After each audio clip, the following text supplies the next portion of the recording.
Assalamualaikum bang. Ya, waalaikumsalam. Ada apa, Bang?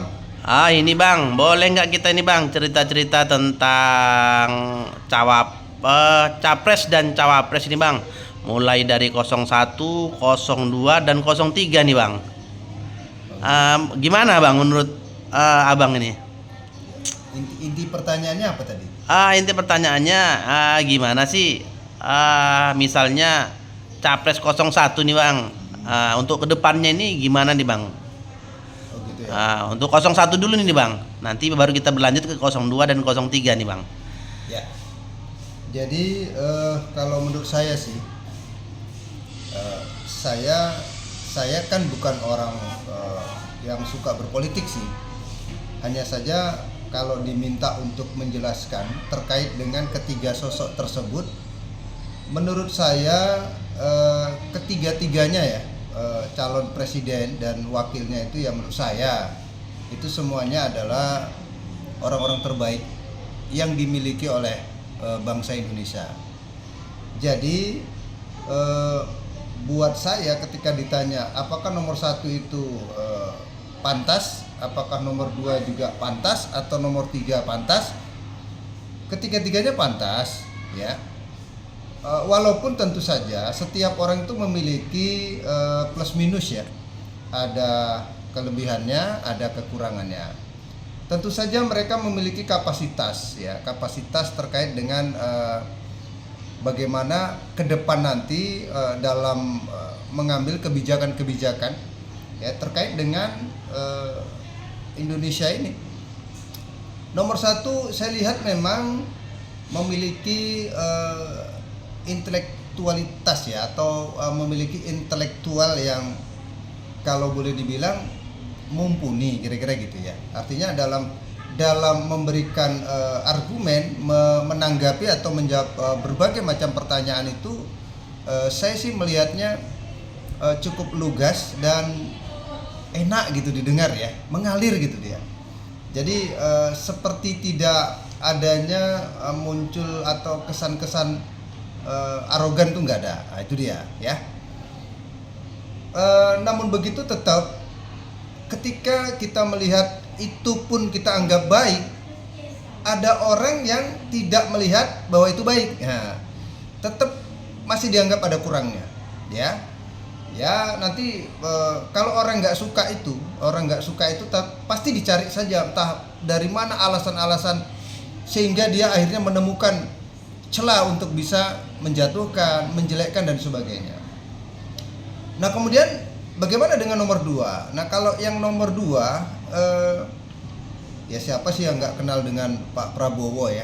Dia sudah malang melintang dalam dunia militer, ya pernah jadi Pangkostrat, kemudian ya pernah hidup di zamannya Orde Baru. Nah tentu saja sudah cukup matang, berpengalaman, dan saya pikir nggak diragukan lagi lah artinya kapasitas beliau dalam memimpin bangsa ya. Ya walaupun memang sekarang dia di usia yang sudah tidak muda, kita khawatir nanti ketika baru menjabat di tengah jalan dapat tekanan, tiba-tiba kena penyakit 3S. Nah itu dia, apa itu? Stres, stroke, stop. Nah itu yang kita takutkan, semoga tidak terjadi ya, amin. Jadi pengalaman beliau cukup ya, saya pikir sudah lebih dari cukup lah untuk seorang Pak Prabowo yang memiliki jam terbang dalam dunia kemiliteran dan menjabat menteri ya. Tentu saja pengalaman sudah cukup, artinya sudah tahu betul bagaimana menata Indonesia yang lebih baik. Terus dengan yang ketiga, kalau yang ketiga menurut saya ya ini juga orang yang saya pikir dalam hal memberikan pandangan, tanggapan, serta jawaban atas segala pertanyaan terkait dengan debat yang sudah dilakukan. Menurut saya, dalam kacamata saya, dalam sudut pandang saya, juga memiliki semacam penjelasan yang cukup baik ya. Seperti itu dia. Artinya penataan bahasa, kemudian dalam menyampaikan tanggapan dan lain sebagainya itu juga mengalir dan bagus ya. Itu tadi, tapi tetap apapun ceritanya, bagi orang-orang yang punya pikiran negatif, ketiga sosok ini di mata golongan tertentu tetap ada kurangnya. Itu dia. Di mata orang-orang yang negatif, ketiga calon ini tetap memiliki kekurangan. Nah, tapi kalau kita berpikir positif, ketiga-tiganya ini adalah putra terbaik bangsa Indonesia. Sudah kita harus ikhlas kalau memang ketiga-tiganya nih di antara salah satunya jadi, ya sudah.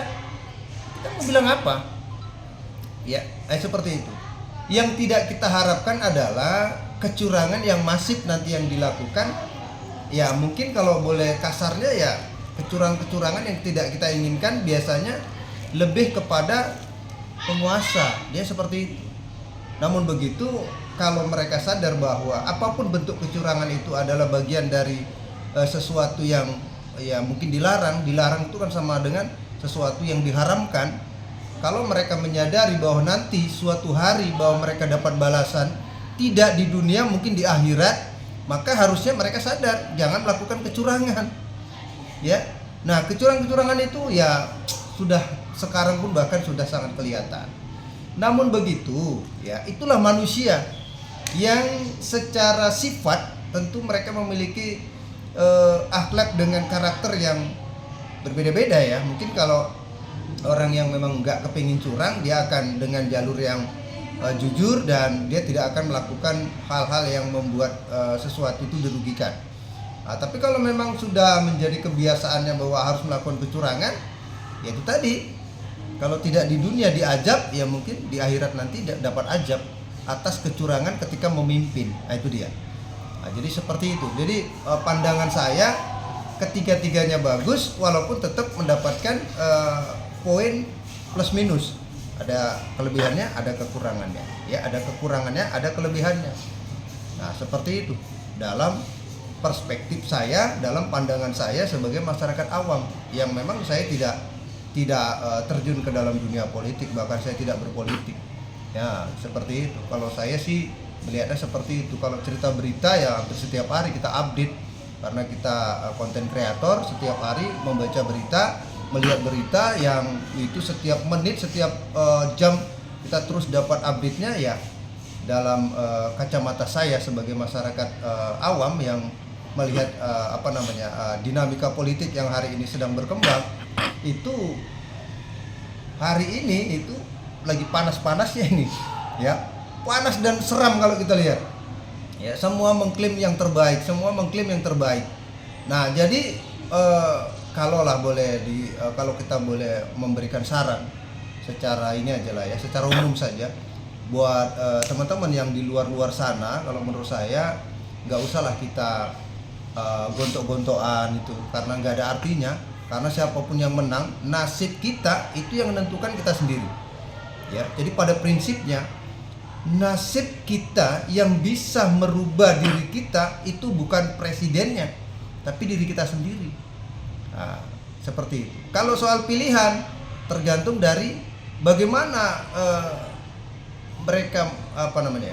bagaimana mereka bisa meyakinkan kita bahwa mereka ada yang terbaik. Ya, seperti itu. Berarti menurut abang nih ya kan, siapapun yang menang ya kan, capres manapun yang menang ya kita terima aja, karena ketiga-tiganya memang sosok pemuda-pemuda terbaik bangsa kan, seperti itu bang ya. Oke lah bang, untuk hari ini sampai di sini aja bang. Lain kali kita tanya-tanya lagi ya bang ya tentang pilpres ini bang. Ini semakin lama semakin seru ini bang. Oke bang, terima kasih bang. Oke, sama-sama.